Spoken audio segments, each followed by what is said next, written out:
साईनाथाय नमः। श्री साई सच्चरित्र अध्याय 22। सर्व विषय रक्षा। श्री बाला साहेब मिरिकर, श्री बापू साहब बूटी, श्री अमीर शक्कर, श्री हेमाडपंत बाबा की सर बाढ़ने पर सलाह। प्रस्तावना। श्री साई बाबा का ध्यान कैसे किया जाए, उस सर्वशक्तिमान के प्रति आघात है जिसका वर्णन करने में वेद और सहस्मुखी शेषनाग भी अपने को असमर्थ पाते हैं। भक्तों की स्वरूप वर्णन से रुचि नहीं, उनकी तो दृढ़ धारणा है कि आनंद की प्राप्ति केवल उनके श्री चरणों से ही संभव है। उनके चरण कमलों के ध्यान के अतिरिक्त उन्हें अपने जीवन के सर्वोच्च लक्ष्य की प्राप्ति का अन्य मार्ग विदित ही नहीं है। हेमाडपंत भक्ति और ध्यान का जो एक अति सरल मार्ग सुझाते हैं वे यह है। कृष्ण पक्ष आरंभ होने पर चंद्रकलाएं दिन पर दिन घटती चलती है तथा उनका प्रकांड भी क्रमश क्षीण होता जाता है और अंत में अमावस्या के दिन चंद्रमा के पूर्ण विलीन होने पर चारों ओर निशा का भयंकर अंधकारा छा जाता है। परंतु जब शुक्ल पक्ष का प्रारंभ होता है तो लोग चंद्र दर्शन के लिए अति उत्सुक हो जाते हैं। उसके बाद द्वितीय को जब चंद्र अधिक स्पष्ट गोचर नहीं होता तब लोगों की वृक्ष की दो शाखाओं के बीच से चंद्र दर्शन के लिए कहा जाता है। जब इन शाखाओं के बीच उत्सुकता और ध्यानपूर्वक देखने का प्रयत्न किया जाता है तो दूर क्षितिज और छोटी सी चंद्रिका के दृष्टिगोचर होते ही मन अति प्रफुल्लित हो जाता है। इसी सिद्धांत का अनुमोदन करते हुए हमें बाबा के श्री दर्शन का भी प्रयत्न करना चाहिए। बाबा के चित्र की ओर देखो, कितना सुंदर है। वह पैर मोड़कर बैठे और दाहिना पैर बाएं घुटने पर है, बाएं हाथ की उंगली दाहिने चरण पर फैली हुई है, दाहिने पैर के अंगूठे पर तर्जनी और मध्यमा अंगुली फैली हुई है। इस आकृति से बाबा समझा रहे हैं कि यदि तुम्हें मेरे आध्यात्मिक दर्शन करने की इच्छा है तो अभिमान शून्य और विनम्र होकर उक्त दो उंगलियों के बीच से मेरे चरण के अंगूठे का ध्यान करो, तब कहीं तुम उस सत्य स्वरूप का दर्शन करने में सफल हो सकोगे। भक्ति प्राप्त करने का यह सबसे सुगम पंथ है।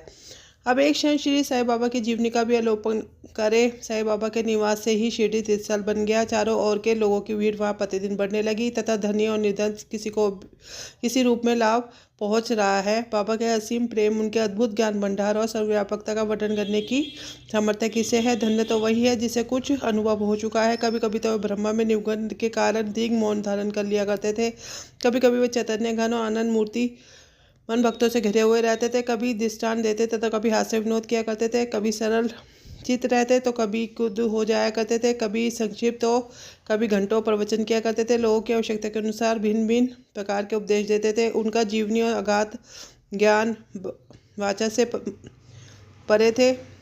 उनके मुखमंडल के अवलोकन, वार्तालाप करने और लीलाएं सुनने की इच्छाएं सदा तृप्त ही बनी रही। फिर भी हम फूले न समाते थे।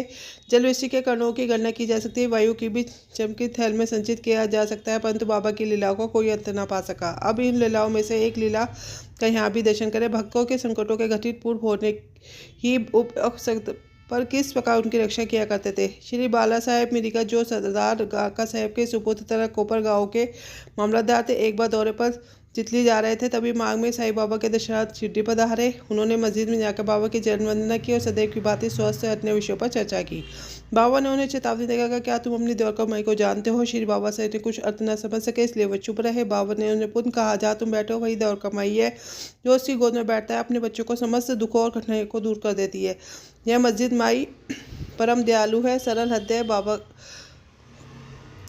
भक्तों की तो वह माँ है और संकटों में उनकी रक्षा अवश्य करेगी। जो उसकी गोद में एक बार बैठता है उनके समस्त कष्ट दूर हो जाते हैं। जो उनकी छत्र छाया में विश्राम करता है उसे आनंद और सुख की प्राप्ति होती है। तदुपरांत बाबा ने उसे उदी देकर अपना व्रत हस्त उनके मस्तक पर आशीर्वाद दिया। जब श्री बाला साहब जाने के लिए उठ खड़े हो तो बाबा बोले, क्या तुम लंबे बाबा अर्थात सबसे परिचित हो। और अपनी बाई मुट्ठी बंद करके उसे दाहिने हाथ के कोने के पास ले जाकर दाहिने हाथ को सर्प के सदस्य हिलाकर बोले, वह अति भयंकर है, परंतु द्वारका माई के लालों का वह कर ही क्या कर सकता था। जब स्वयं ही द्वारका माई उनकी रक्षा करने वाली है तो सबकी सामर्थ्य ही क्या है। वहाँ उपस्थित लोग इसका अर्थ तथा मिरिकर को इससे पक्का चेतावनी देने के कारण का जानना चाहते थे, परंतु पूछने का साहस किसी में भी ना था। बाबा ने श्यामा को बुलाया और बाला साहब के साथ जाकर चितली यात्रा का आनंद लेने की आज्ञा दी। तब श्यामा ने जाकर बाबा का आदेश बाला साहब को सुनाया। वह बोले, मांग में सिद्ध भाई बहुत है, अतः उनको व्यर्थ ही कष्ट उठाना उचित नहीं है। बाला साहब ने जो कुछ कहा वह श्यामा ने बाबा को बताया। बाबा बोले कि अच्छा ठीक है, ना आ जाओ। सदैव उचित अर्थ ग्रहण कर श्रेष्ठ कार्य ही करना चाहिए। जो कुछ होने वाला है सो तो होकर ही रहेगा। बाला साहब पूर्ण विचार कर श्यामा को अपने साथ ले चलने के लिए कहा। तब श्यामा पूर्ण बाबा की आज्ञा प्राप्त कर बाला साहब के साथ आगे में रवाना हो गए। वह 9 बजे तितली पहुंचे और मारुति मंदिर में जाकर ठहरे। ऑफिस के कर्मचारीगण अभी नहीं आए थे, इस कारण वे यहाँ तक की चर्चा करने लगे। बाला साहब दैनिक पत्र पढ़ते हुए चटाई पर शांतिपूर्वक बैठे थे। उनकी धोती का सिरा कमर पर पड़ा हुआ था, उसी के एक भाग पर एक सर्प बैठा हुआ था। किसी का भी ध्यान उस पर नहीं था। वह सी करता हुआ आगे रेंगने लगा। ये आवाज़ सुनकर चपरासी दौड़ा और लालटेन लेके आया। सबको देखकर वह साफ साफ कहकर उस स्वर में चिल्लाया था। बाला साहब भी भयभीत होकर काटने लगे।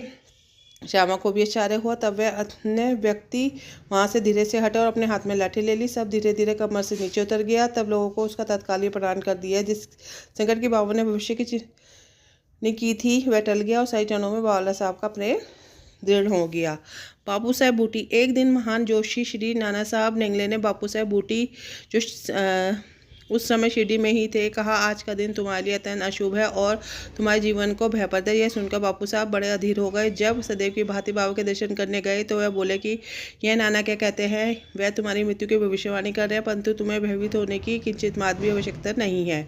इनसे दर्दपूर्वक कह दो कि अच्छा देखिए काल मेरा किस भांति अपहरण करता है। जब संध्या समय बापू अपने शौच गृह में गए तो वहाँ उन्हें एक सर्प दिखाई दिया। उसने अपने नौकर से ने भी सर्प को देख लिया। उसे मारने को एक पत्थर उठाया, परंतु लकड़ी आने उठाया। बापू सामने एक लंबी लकड़ी मंगवाई, परंतु लकड़ी आने से पूर्व ही वह सांप दूर पर रखता हुआ दिखाई दिया और तुरंत ही जिससे उजल हो गया। बापू साहब को बाबा के अभयपूर्ण वचनों का स्मरण और बड़ा ही हर्ष हुआ। अमीर शक्कर।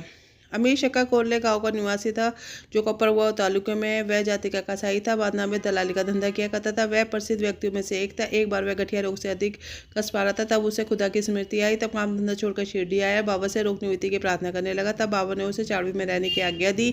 चावड़ी उस समय एक स्वास्थ्यकारक स्थान होने के कारण इस प्रकार के रोगियों के लिए स्वतः ही अयोग्य था। गाँव का अन्य कोई अन्य स्थान उसके लिए उत्तम होता, परंतु बाबा के शब्द निर्णयात्मक थे तथा मुख्य श्रद्धि स्वरूप थे। बाबा ने उसे मस्जिद में ना जाने दिया, चावड़ी में रहने की आज्ञा दी। वहाँ उसे बहुत लाभ हुआ। प्रातः और सायकाल चावड़ी पर से निकलते थे। एक दिन अंतर में जुलूस के साथ वहाँ जाते और वहीं विश्राम किया करते थे। इसलिए अमीर को वहाँ का बाबा का सानिध्य सरलतापूर्वक प्राप्त हो जाया करता था। अमीर वहाँ पूरे 9 मास रहा।